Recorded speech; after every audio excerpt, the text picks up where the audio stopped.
Hi అందరికీ ఈరోజు ఆలుగడ్డ వంకాయ కర్రీ చేసుకుందామా. చేసే విధానం: ఒక గిన్నె పెట్టుకొని దాంట్లో 1 టేబుల్ స్పూన్లంత ఆయిల్, ఒక మీడియం సైజ్ టమాటో, కొంచెం కరివేపాకు వేసుకొని మంచిగా ఫ్రై చేసుకోవాలి. ఫ్రై అయినాక ముందే కట్ చేసుకున్న ఆలుగడ్డలు వేసుకొని దాన్ని మంచిగా కలుపుకోవాలి. కలుపుకున్నాక రుచికి సరిపడంత ఉప్పు, కొంచెం పసుపు, 2 టేబుల్ స్పూన్ల కారం వేసి దాన్ని మంచిగా కలుపుకోవాలి.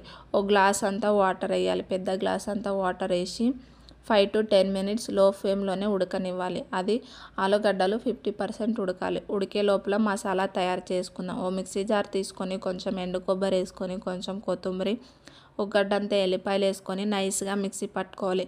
ఇలా వచ్చినాక ముందే కట్ చేసుకున్న వంకాయలు వేసుకొని దాన్ని మంచిగా కలుపుకోవాలి. కలుపుకున్నాక దాంట్లోకి ముందే మిక్సీ పట్టుకున్న మసాలా వేసి ఓ గ్లాస్ అంతా వాటర్ వేయాలి. పెద్ద గ్లాస్ అంతా వేసి అది దగ్గరకు అయినాక బంద్ చేసుకుంటే వంకాయ కర్రీ రెడీ అయిపోతుంది. రైస్లోకైనా చపాతీలోకైనా చాలా బాగుంటుంది. వీడియో నచ్చితే లైక్ చేయండి, షేర్ చేయండి, సబ్స్క్రైబ్ చేసుకోండి, ఇన్స్టాగ్రామ్లో ఫాలో చేయండి.